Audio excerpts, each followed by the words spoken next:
guys, today I brought you into the studio and I thought we'd have a little chat, a little friend chat. So sit down, grab yourself a nice drink. Doesn't have to be a hot drink. We are moving into summer and that's partially what this video is about. So as you know from the title, I am going to be talking about some of my aspirational summer craft plans. I narrowed it down to about 7.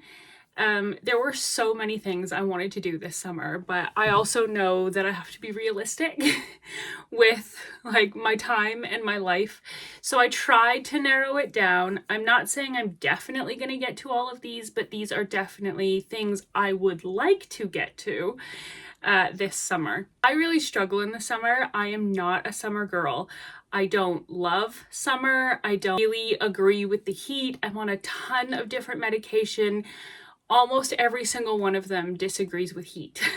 So I really struggle, and as part of trying to get through that, I like to give myself things to look forward to. So I am going to be talking about the patterns that, and well, not just the patterns, the crafts I would like to do during this summer to kind of help me move through the summer blues, as I call them. A lot of people get the winter blues. I get the summer blues. I am not a summer girly. I was also thinking about doing a video or maybe just like a portion of a vlog talking about some of my favorite media I like to consume during the summer. Let me know if you would enjoy that, because I do have like a quite extensive list of things I was making. Like I was brainstorming and I did come up with an extensive list of like movies, TV shows, music, and books that I think are really suited to the summer, some of which I've already watched or read or listened to, and some of which are new to me and I'm looking forward to experiencing this summer.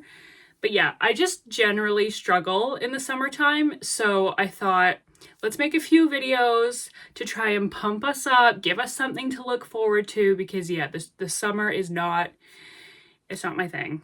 The other thing I just want to put a caveat on is that, with the exception of one point, I have it written down in front of me, with the exception of one point, I have left out gardening. Gardening to me, it's the best part of summer, which is just generally not a great season for me. I love to garden. We are lucky to have a garden, to own a home that has not a lot of land, but like more than I think we probably should for how much we paid for this house. And I love gardening. I also am hoping, I think, should know soon, that we're going to be having a little bit of a gardening adventure this summer, which if it comes to fruition, I will be taking you guys with me. I just want to make sure that everything pans out before I tell you what it is. But if it does happen, and I should know by the end of this week when I'm filming this, certainly by the time this video goes out, I'm hoping I'll be able to share some very exciting gardening news with you. But I have left out gardening jobs because to me, that's a given, and there's so much to do during the summer. I have so much I want to do, and I honestly don't know where to start. I really have to talk to my husband because I need his help. And he doesn't know that I have so much that I want to do this summer. So we need to work through that together. But I just wanted to say, gardening's a given. There will be gardening videos. There will be lots of vlogs with gardening because I do try and spend as much time outside as I can. Although obviously have to be careful with the insulin and the very, very pale skin. But yeah, I have left a lot of gardening stuff off, except for one project, which is more arts and crafts related, but is for the garden. So I just wanted to go through that first. So I think we'll just get stuck right in. I've got my tea, and I didn't even do this on purpose, but I've got a nice little gardening kind of blossom mug with a bee and some flowers. I thought there was a bird on there, but there's not. Anyway, cute. So I'll be putting pictures of all the things that I'm talking about here. For some of these things, I have very specific patterns or like inspiration. For other things, I just have inspiration. I just have like vibes. So we're just gonna go with it. The first one is a sewing pattern, and it's the Lane Pants by Sydney Graham. If you guys sew, you've probably seen this. I love Sydney. I don't know her, but I love her content. I actually just found Sydney's content like a few months ago and I've been obsessed. I love her stuff. I love her patterns. I think I'm going to start with the pants. I've never made pants before and they look fairly beginner friendly. She's got different variations of them. You can do them with pockets or without pockets. And so I think I'm going to start my pant sewing journey with Sydney's Lane pants. I want to make them in like a bunch of different colors, but I'm thinking either a plain colored linen or some kind of gingham would be good too. We'll see how I'm feeling. I really like the idea of the white linen pants, but I have a toddler and I'm kind of klutzy. So I don't know. And also if I make white, I'm definitely going to have to line them. I don't love that either. That sounds like a lot of work for my first pair. So I'll probably go for a darker color or a pattern. But the Lane pants are definitely on my list. I want to make these for myself. I also sent the pattern to my best friend because I know that she would really enjoy a pair of like 100% linen trousers that fit her to a T. So I said, if you like these, and if I can figure out how to make them for myself in like a satisfactory way, I would love to make her a pair as well.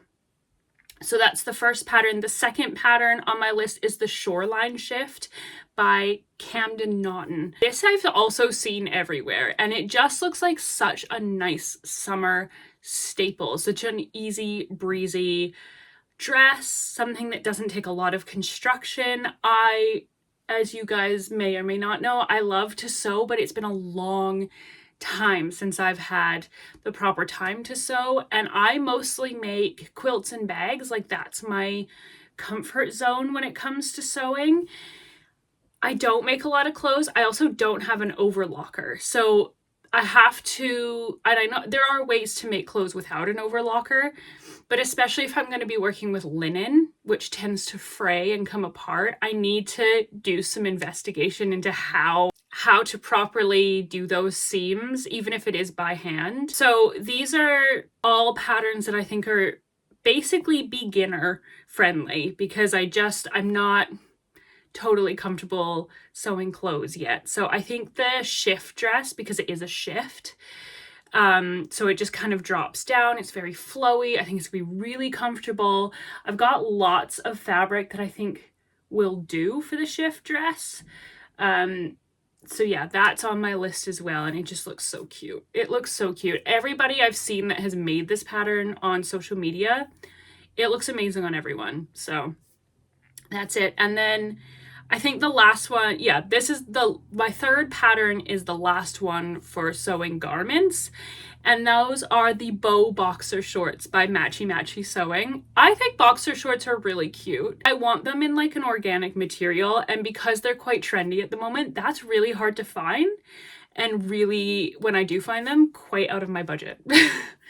But I have a big fabric stash, and I'm sure I can find some fabric that I would like to make these shorts out of. And if not, like buying fabric to make these shorts is going to be a lot more affordable for me than trying to buy them from a company that's making them out of like 100% cotton or 100% linen. The other thing is I think the little bows on the side make them more like daytime appropriate, because I definitely struggle. I definitely had a mom who had a thing about people wearing their pajamas or like pajama-like clothes out in public. And I'm trying to get over that because I think it's really cute and cool on other people, but then when I do it, I like second guess myself. I don't like wearing my actual pajamas, but like, you know, the like linen boxer shorts can sometimes look more pajama-y. I would like to make some that I can style that don't look super pajama but are super comfortable, because like comfort in the summer is my number one. And if these work for me, I will be making multiple pairs. I really struggle with shorts in general. I just don't love the way shorts look, like store-bought shorts look on me. I don't have a pair of store-bought shorts that I love the way they fit me.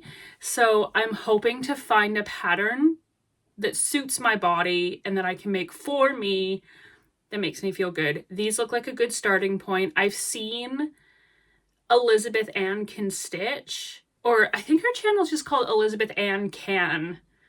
now because she does a lot of sewing as well. She used to just do cross stitch, but she does a lot of sewing and knitting. I'll link her channel down below because she's fabulous. But I think it was like last year she made these, and they're so cute. I really love the image that they use for the pattern as well. The red and pink stripes are so cute. And so I would really like to find fabric like that because I would love to wear those colors. I just think they're adorable, and I love a stripe, clearly. So that's all I have for sewing patterns. The fourth thing I have, knitting. I still like to knit in the summer. I know a lot of people go off knitting because it's too warm, but because I spend a lot of time inside with fans, and also I like how portable knitting is for me. I can do it all over the house. I can do it in the garden. It's easy to take on car rides and stuff if I'm going to visit family.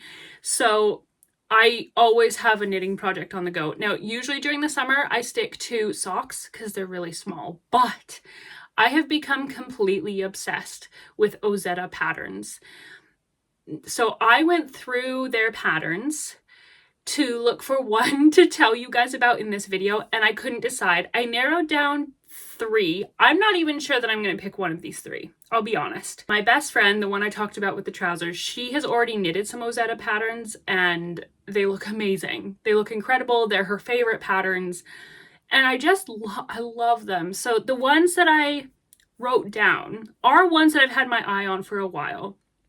So the first one is the Harbor sweater. This has got me. Now, I've never done color work. It looks fairly simple in terms of color work. I think I should be able to do it just fine, but I love the look of this jumper. I'm completely obsessed with it. I'd love to do that, and if it works for me, I'd love to make it in different color combinations. I think it would be so cute. So I've got the Harbor sweater. I've got the Harvest tee, which I think not only looks cute, but I think would be a really nice option to knit during the summer, because if you are going to knit a garment, part of the reason people go off knitting in the summer is because it's hot and you're like sitting there with a pile of wool, which is not the most fun. So I thought the Harvest tee might be a nice option as like an ongoing pattern that doesn't overheat me on my lap. However, to go right back to the other side, the Lakes pullover, I love. I think it looks so cute and comfy, and it's definitely something I know that I would wear during the fall and winter and spring, because that's the climate I live in. It's quite cold. So those are the ones I've kind of narrowed down. I haven't chosen yet. I might choose something completely different. So many of these patterns are so good. If you haven't checked out Ozetta patterns, please do, because they're like incredible. The next 3 are very vibe based. I don't have exact patterns to point you in the direction of, so I will put like inspiration photos up. But the first one of the last 3 is a quilt. As I mentioned earlier, when I started sewing, I started making quilts. Like, quilting is my first sewing love. I love quilts. I love making them. I love the way they look. I love how they're like an heirloom object that I can hand down to my son and he can hand down to his friends and family. And like, I love them. I love them. I love the idea of having this house stocked with handmade quilts. I like the idea of selling handmade quilts. However, I have not made a quilt in a really long time. I only recently got back into sewing on my machine, to be honest, because life gets in the way and we got really busy. And so I'm only just getting back into even like working in the studio and starting to hopefully make things that I can sell to you guys if you want like some handmade stuff. I'm trying to work on projects specifically to get my confidence back. So for my first quilt, I want to go real easy on myself, and I want to make something like this, a very simple patchwork, different colors and sizes of squares to make a large quilt. I would like something that can go on our bed. Just out of like fabric I have would be ideal, but if not that, like stuff that we're getting rid of, my husband and I are currently going through our closets and I could use some fabric from that, and I just want to patch them together, make a quilt, and have it as something we can use and love. Just to get the mojo back for quilting, because it's been a long time since I've worked on a quilt, a really, really long time. So I just need something simple to get me back and to like rediscover my love. And it's more of a confidence thing. Like, I've always loved it and I love sewing. I'm working on a project right now. And like I said, I've just recently gotten back into it and been like, oh my God, I miss this so much. But it's my confidence that's really taken a hit from taking so much time off.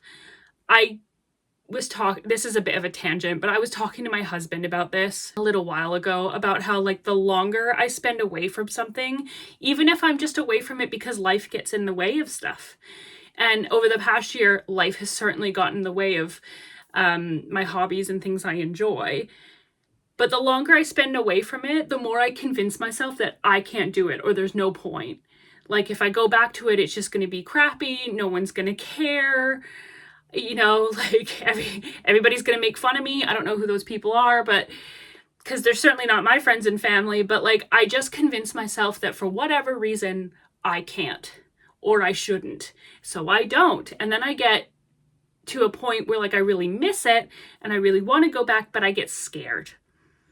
Like I actually instill fear in myself about doing the things that I love because I convince myself I am my own worst enemy, that I can't do it. So recently, between like making content again, because that was definitely something I struggled with, and getting back in the studio, I'm really like rediscovering and working really hard on getting over those confidence issues.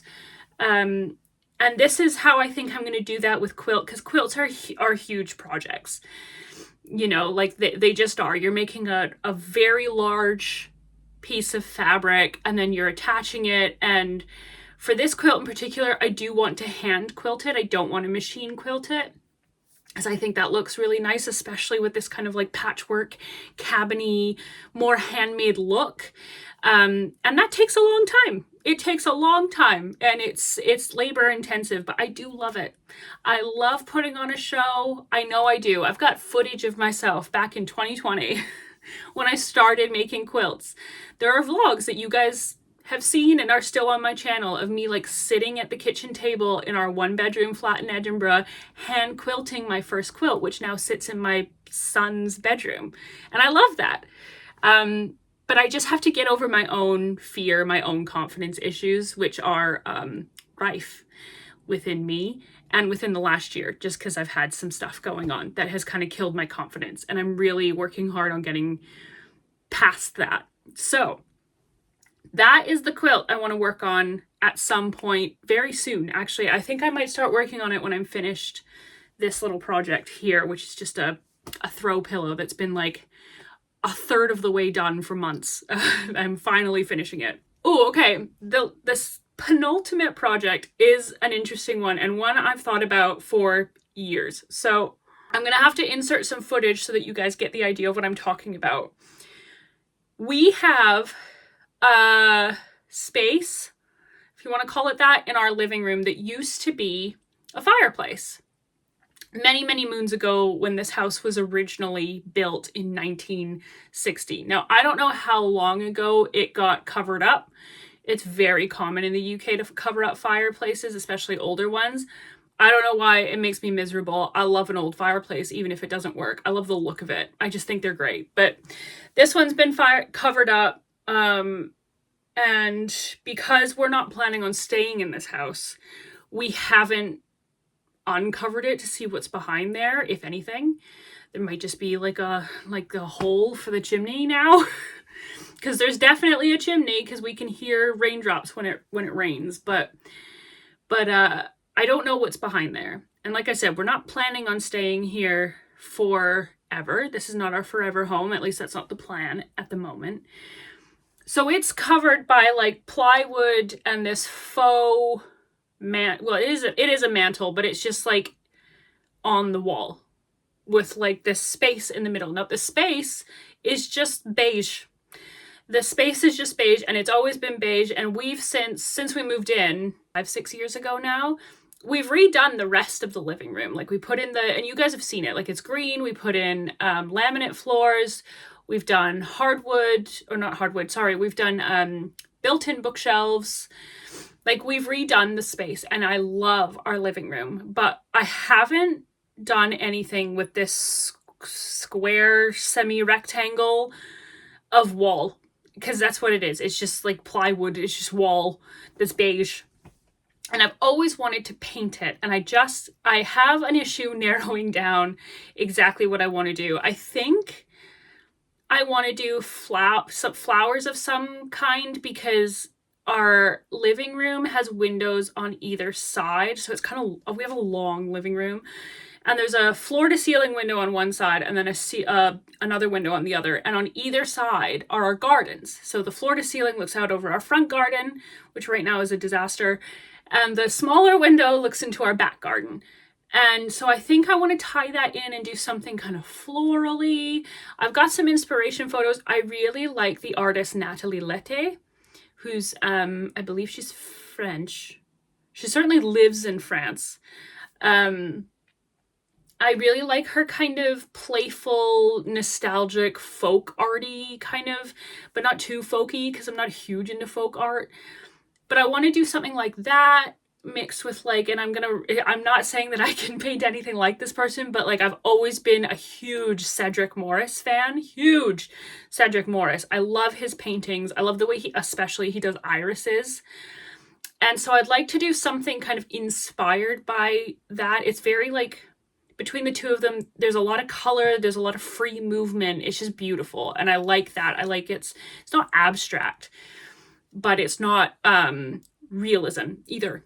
So I need to work on exactly like how I want to do that, and maybe make some test sketches and paintings in my sketchbook, which I haven't done yet. I have picked a background color because there was a color we were between for the living room when we were originally painting it, and it was the green that it is now, or like a very dark, inky midnight blue, navy blue. I have picked up that navy blue to use as a background. I'm pretty set on that as a background color, but as far as the actual painting itself, I don't really know what that's going to look like. So I need to actually plan that out. I am intimidated by this project, which is hilarious because nobody is going to see it. Like, obviously, I might post pictures of it if I'm proud of it, but it's in our house. I'm not like submitting it to a gallery. This is our house. This is like, I've always been really inspired by, what's it called? Is it Charleston House? This is embarrassing. The Bloomsbury Group. It's like Vanessa Bell and Duncan Graham, their house. I think it's Charleston. And there's paintings all over the walls and in the fireplace and on the doors and on the furniture because it's their house.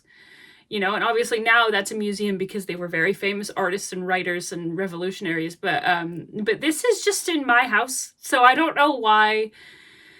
You know, if it turns out and I don't like it, I can paint over it. I could do something else. Like, it's not that big of a deal. I've definitely gotten to the point where I've been thinking about doing this for so long, literally since we moved in, that I am overthinking it now. And once again, I've convinced myself that it's gonna suck. And now I've given me the fear. So I need to get over it. I think a good way to just get over it is to, one, make some test paintings in my sketchbook, but also to just paint the background the blue. I need to just put the blue on the background, and at least that gets the first step, and then I'm in the groove of painting. So that's there. That's a big one for me, is to finally get that done, because it's literally been like 5.5, 6 years that we've been in this house. I could not think about a project that has less stakes for longer. At this point, it's embarrassing is what it is. It's embarrassing. And the final project I want to talk about is something I've seen a lot on Pinterest in particular, and that is making like mosaic steps or a table for the garden. And this is what I was talking about. So I've seen people do this online where they make specifically a table out of like pieces of broken crockery and like plates and stuff, and we've got a lot of antique plates that we do not use for various reasons. Most of them are because they need hand washed, and we are modern lazies. If it doesn't go in the dishwasher, I don't like it. we still have quite a lot actually that doesn't go in the dishwasher because our last place didn't have one. But especially now that we have a child, I have less time and less patience for stuff that I cannot just throw in the dishwasher. And for a lot of our stuff, it is survival of the fittest. But I love an antique plate. I find it very hard to just walk by them if there's like a really beautiful, specifically like floral antique plate in like a charity shop or something. So we have a lot of them. And I thought it would be a nice way to incorporate them into our home somehow is to basically, some of you are going to hate this, but essentially break them apart. I can hear people go, no, don't do that. But hear me out, because they're not being used, right? Is to basically break them apart and make them into like a mosaic. I'll put pictures up, but like a mosaic table or like some stepping stones in the garden, because I think my son would really enjoy that as well. I know you can also get like packs of like those marbles or like little pieces of tile to do this as well. And I just think it'd be fun to make something that we could use like a table or a stepping stone, or even just make some art. Like you can make outdoor art out of this stuff and you can make pictures with it. And I think that would be really beautiful and really fun to have in our garden. So that's a craft that I think would be really great. And once again, something I've wanted to do for a really long time and just haven't done.